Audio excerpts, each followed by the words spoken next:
härra juhataja, head kolleegid, head külalised. Meie konverentsi alguses küsis akadeemik Tarmo Soomere, kui palju on maailmas keeli. 2019. aastal oli maailmas 7111 keelt. Need andmed on andmebaasi Ethnologue Languages of the World andmetel, mis peab kõigi maailma keelte andmebaasi ja nendest rohkem kui 7000 on 23 suurt keelt. Neid, mida räägitakse rohkem kui pooles maailmas.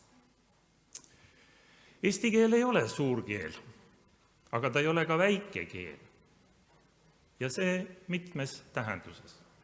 90% maailma keeltest on sellised, mida räägib vähem kui 100 000 inimest ja eesti keele ulatust on tegelikult Euroopas vähemalt 500 miljonit inimest, sest eesti keel on üks 24 Euroopa Liidu ametlikust keelest. Seega see Euroopa Liidu mitmekeelsuspoliitika, inglise keeles multilingualism, on andnud eesti keelele sellise staatuse, mida sellel ei ole olnud kunagi ajaloos.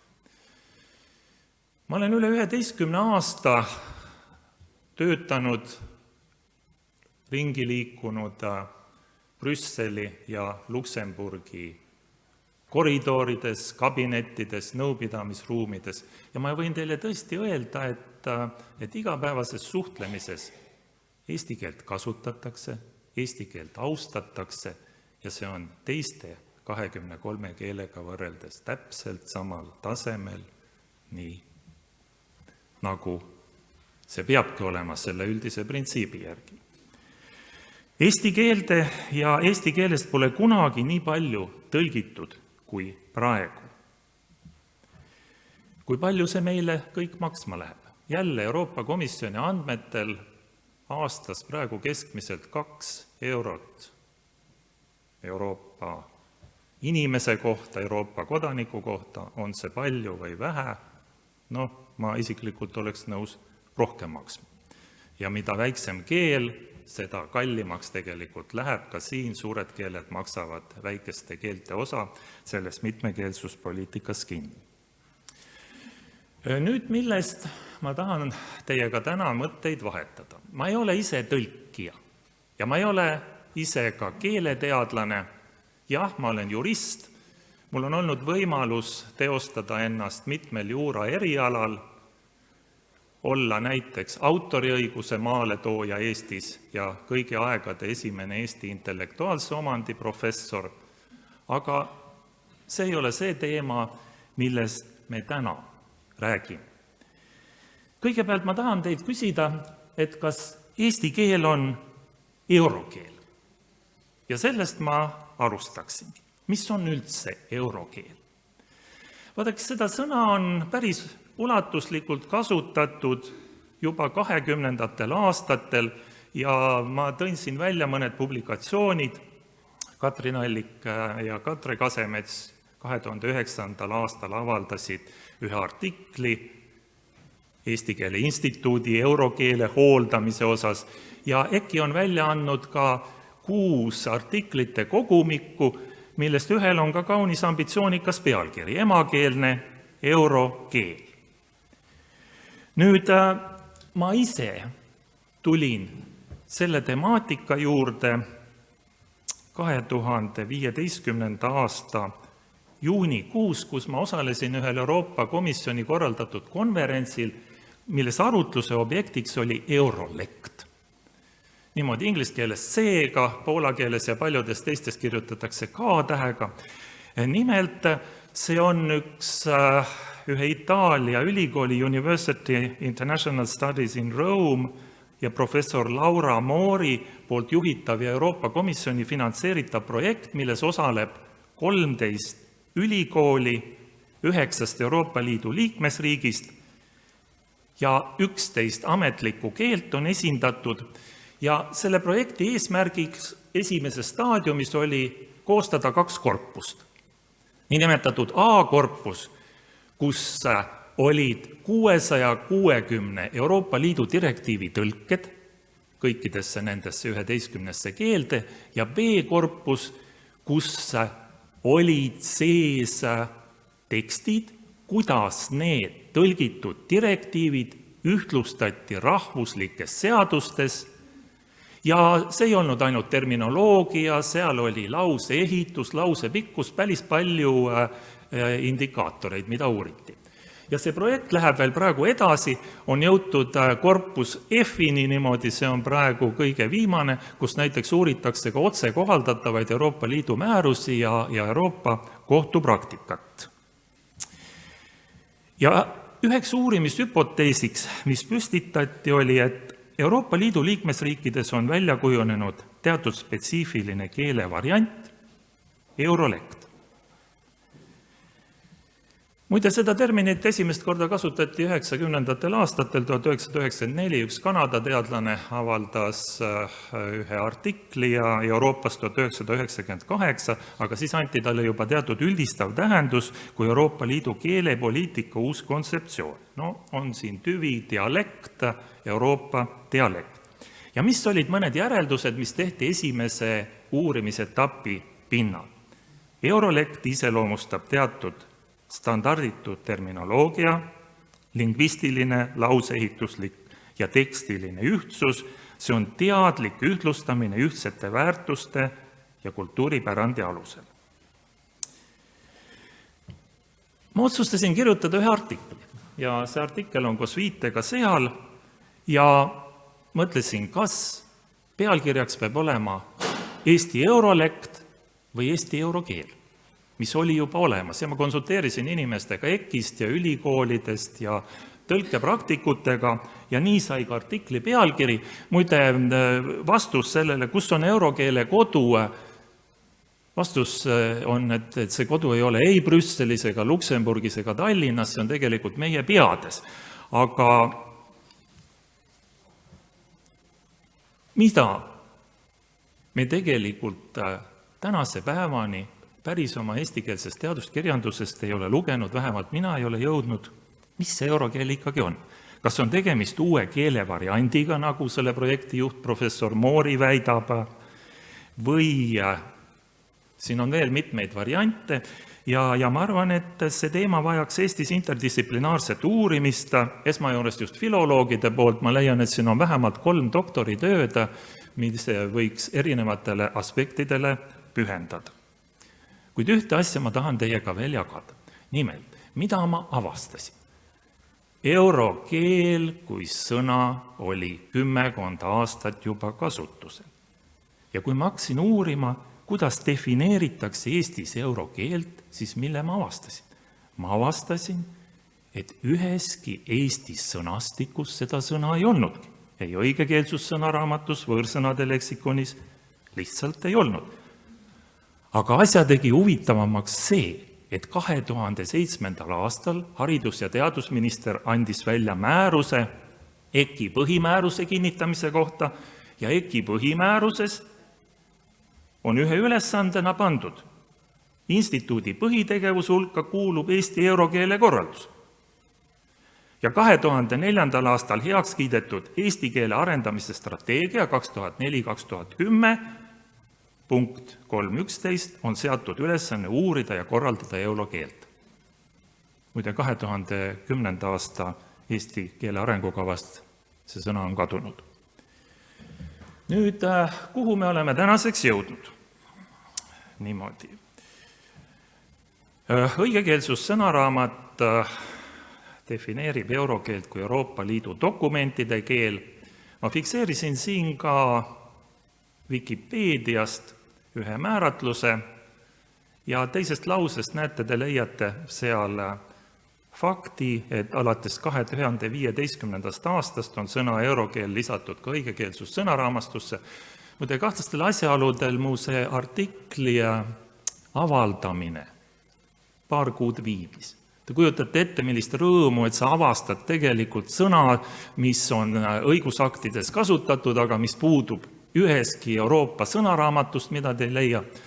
Aga selleks ajaks, kui artikkel välja tuli 2016, oli õssi uute sõnaste nimestikku juba tekkinud õiguskeele mõiste ja ma pidin oma artikli ühte lauset muutma niimoodi, et mis natukene muutis ka kontseptsiooni. Aga see on siis nagu minupoolne lugu sellest, kuidas eurokeel jõudis õigekeelsus sõnaraamatusse. Võib-olla neid lugusid võib olla ka teiselt poolt. Nüüd tegelikult kõik algab originaalist.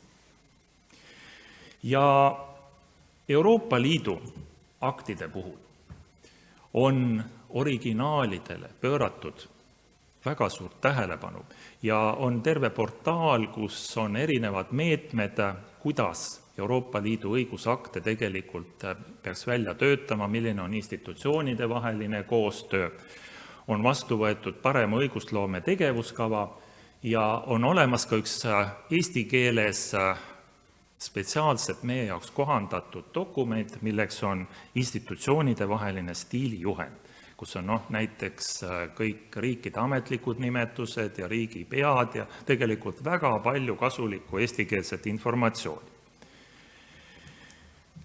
Üle 10 aasta on Euroopa Komisjoni egiidi all toimunud selge keele liikumine, clear writing, ja mul on kaasas ka terve rida väljaandeid, nii eestikeelsed kui ka veel 3 teises keeles. Need on kohandatud keelespetsiifilised.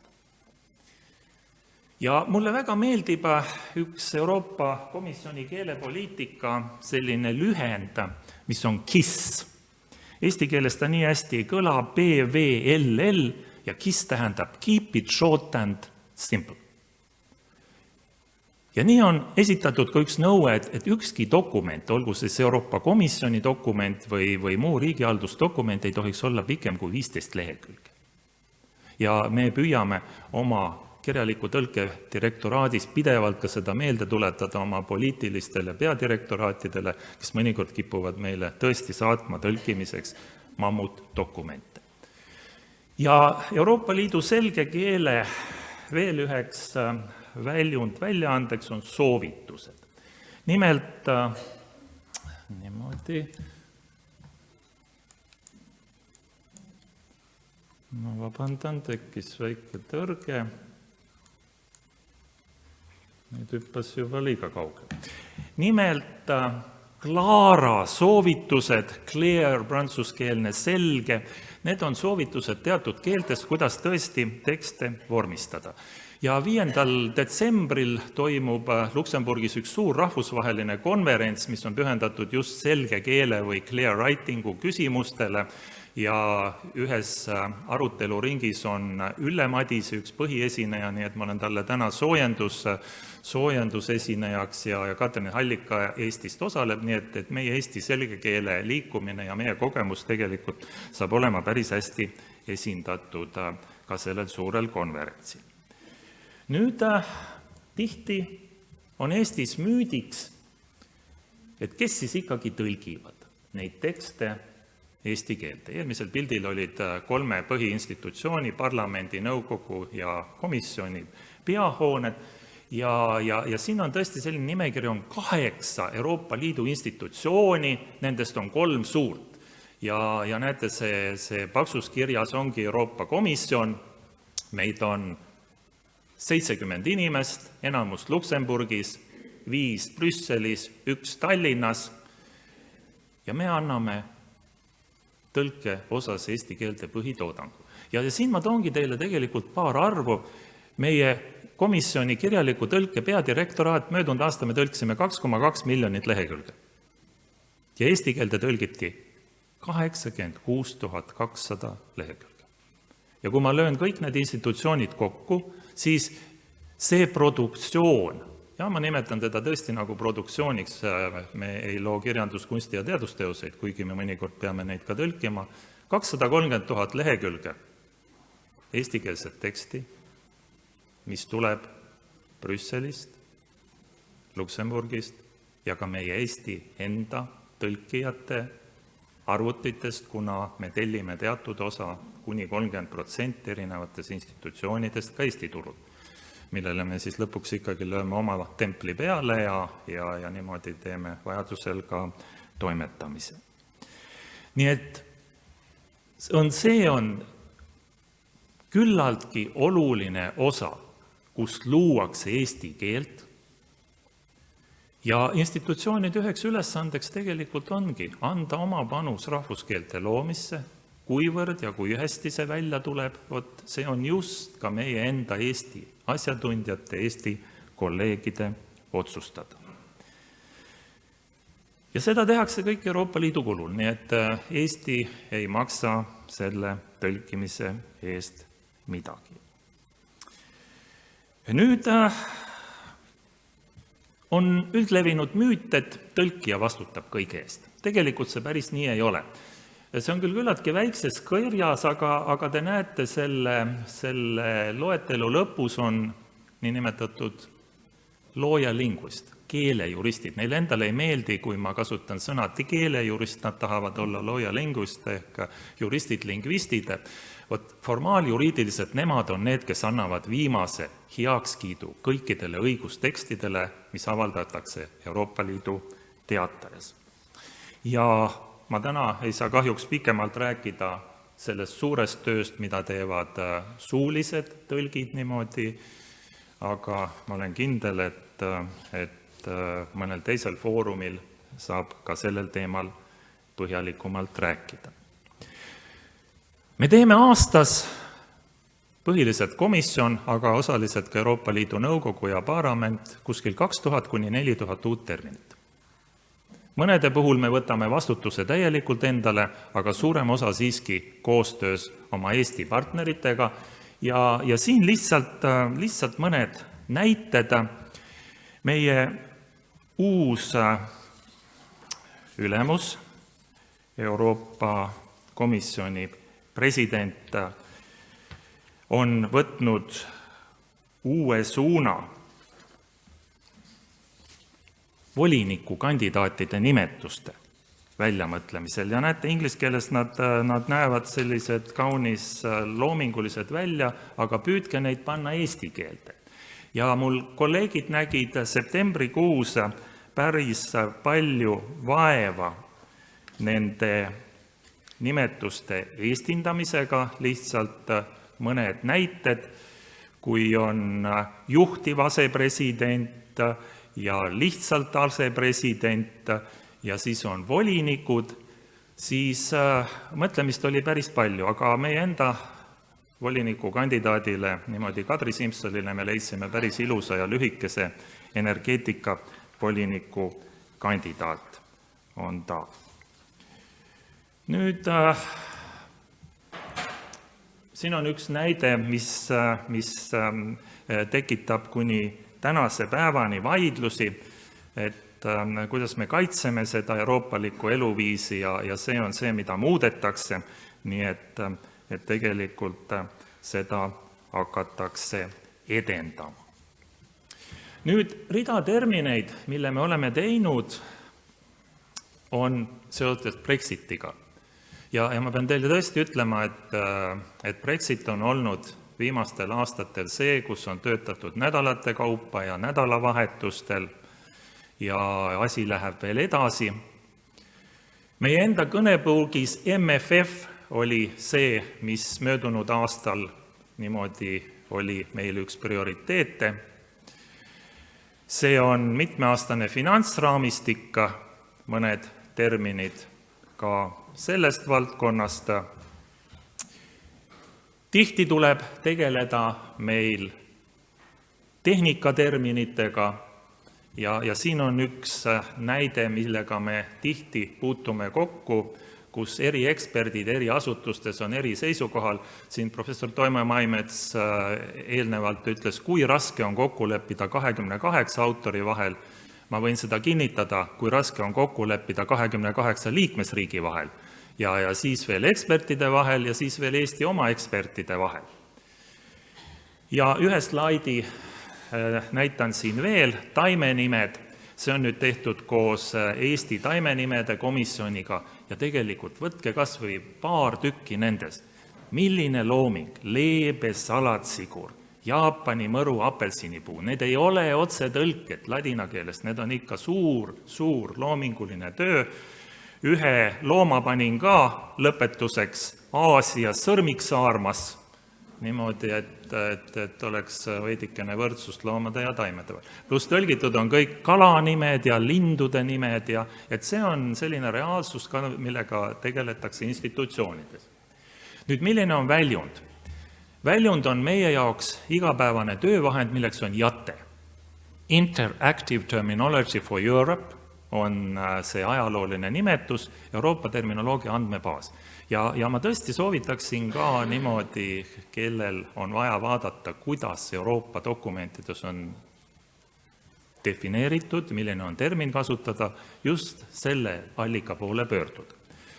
Nüüd, see on üks tavaline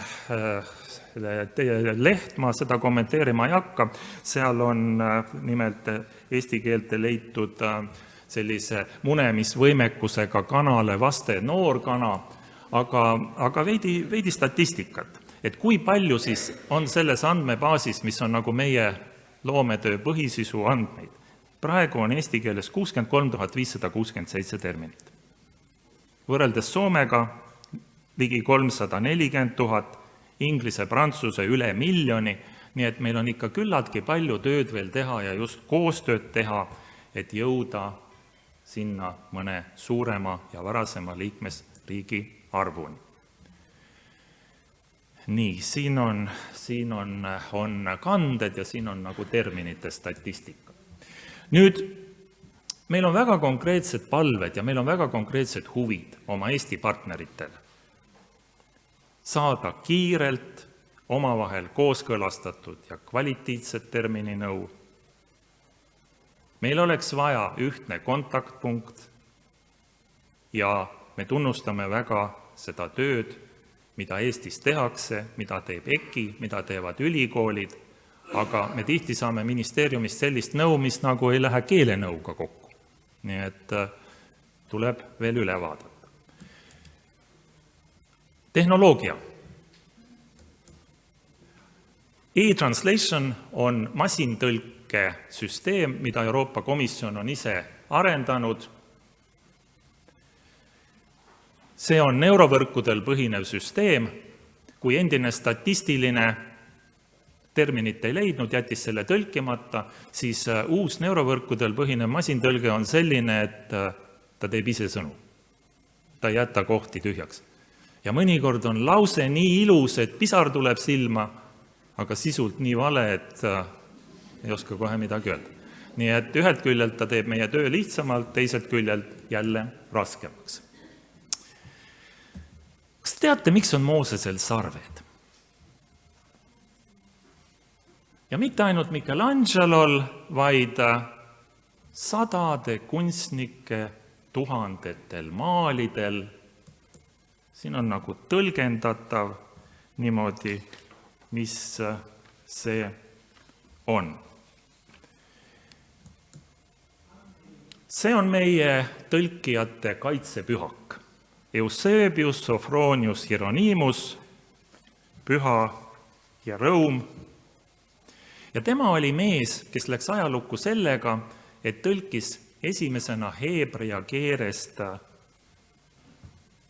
ladina keelde Vana Testamendi. Ja heebrea keeles on kaks väga lähedast terminit. Karan, kus Mooses tuli Siinai mäelt, olles saanud seda valgustust koos nende seadusraamatutega ja lausa kiirgas, ja keren, mis tähendas, et Mooses tuli Siinai mäelt sarvilisena. Nii et kiirgus ja sarved lähedaste terminitega läksid segamini ja see on inimlik. Ja see on siis nagu see õige, mis siis oli see mõte seal taga. Ja nende 1500 aasta jooksul tegelikult on tõlkevead nõudnud nii inimelusid on tekitatud sadade miljonite dollarite eest kahju ja mõned näited ka meie tänastest mõningatest probleemidest, mis on tekkinud, näete, siin on parakvaat ei põhjusta mitte nahapealseid ja nahaaluseid mõjuseid jänestele, vaid kui täpsemalt asjasse sisse minna, siis võib olla surmav või eluohtlik mõju jänestele ja minu valdkonnas lause tehti ilusaks ja kogemata jäi tõlkimata üks sõna, kui selline, milles tegelikult oligi Euroopa Kohtu vaidluse sisu. Nüüd lõpetuseks mõned järeldused.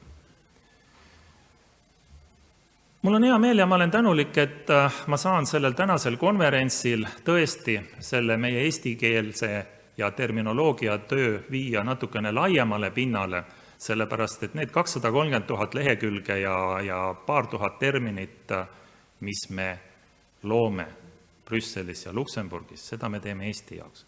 Me püüame seda teha nii hästi kui võimalik. Me püüame alati järgida ISO standardit vähemalt 4 silma ehk 2 paari silmi.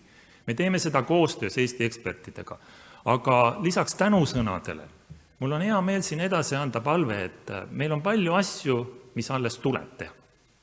Alates sellest terminoloogia võrgustikust, pluss tagasisidest kas või nende samadele tõlkevigadele, mida teie oma valdkonna parimate ekspertidena võib-olla iga päev avastate, aga mis ei jõua meieni.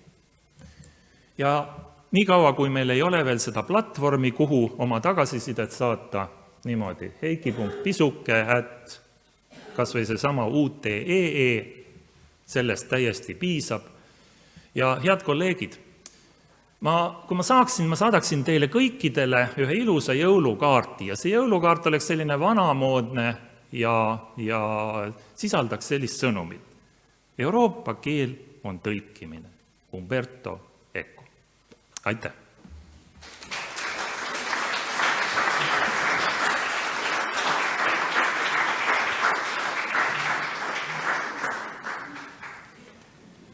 Jällegi meil aega oleks nüüd mõneks lühikeseks küsimuseks. Palun.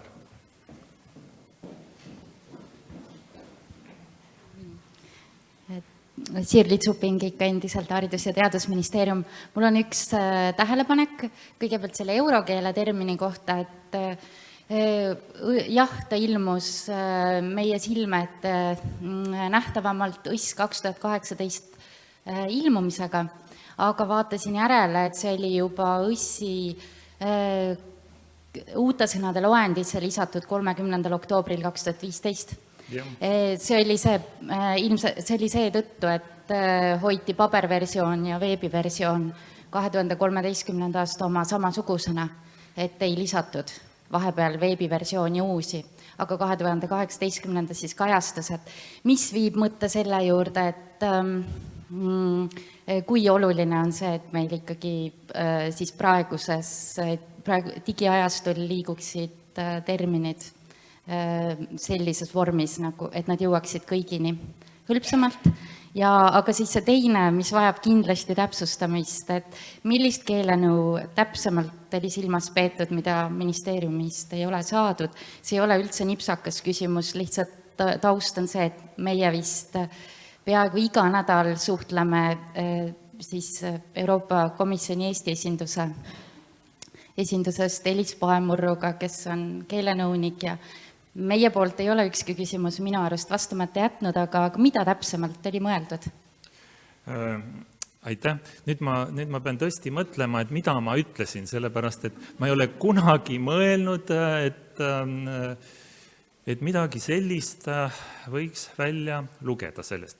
Tähendab, nähtavasti ma tahtsin seda öelda, meil on tõesti ministeeriumidega hea koostöö, aga minu mõte võis olla, teinekord me saame sellist terminoloogiaalast keelenõu, kus ministeeriumi ekspert ütleb ühte ja ministeeriumi allasutuse, näiteks inspektsiooni ekspert ütleb teist.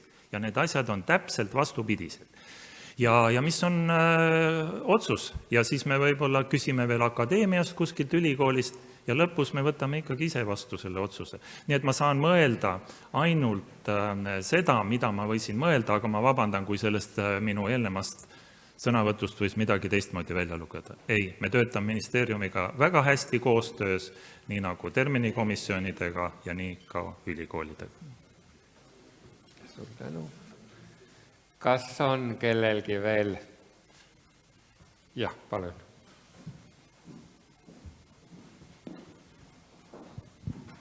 See soov on väga inimlik ja tänapäevane, et saada kiiresti kvaliteetset termininõu. Et kõigil meil on kiire, aga ma kardan, et see on olemuslikult natukene ebarealistlik, sest kiire termininõu ei ole sageli see kõige kvaliteetsem. Ja siis ma viitan just sellele, millest ma rääkisin ka oma ettekandes ja millest on teisedki kõnelejad rääkinud, et tuleb aru saada mõistestikust, mõiste olemusest ja leida oma keeles sobiv termin selle jaoks, nagu siin olid näited, väga head vasted leitud taimenimedele. See on suurepärane keelenõu ja erialaga kooskõlas. Nii et ma oletan, et kõige paremat termininõu saab eriala terminikomisjonidest, kus teevad tihedat koostööd selle eriala asjatundjad ja keeleasjatundjad. Ainult nende kahe koostöös saab kõige paremat nõu. Aitäh, ma olen sellega täiesti nõus, aga kiirusel on teinekord tõesti kiire taga. Näiteks meile tuli see Iraani tuumalepe, milleks meil oli aega 1 nädal, terve tuumalepe. Ja siis tõesti laupäev, pühapäev otsiti inimesi ja me leidsime Eestis need 2 eksperti niimoodi, kes tuumast midagi teevad. Aga ma pidasin silmas ühte teist meie naaberriiki. Leedus on vastu võetud valitsuse akt, kus valitsuse ekspertidele on antud aega 5 päeva termininõu andmiseks ja väga keerulistel juhtudel 10 päeva. Juristina loomulikult Eesti peale mõeldes me mõtlesime ka, et mis oleks tulevik, et kas mingi administratiivne süsteem, kus ministeeriumid ja akadeemilised asutused on kohustatud nõu andma, või see ise suhtevõrgustikul arenev süsteem, kus tehakse koostööd, leitakse eksperte, luuakse võrgustik ja me läheme praegu edasi seda teist teed pidi. Mitte seda Leedu mudelit, on võimalik tegelikult saada ka 5 päevaga väga head termininõu. Suur tänu, ma arvan, et te lähete väga õiget teed.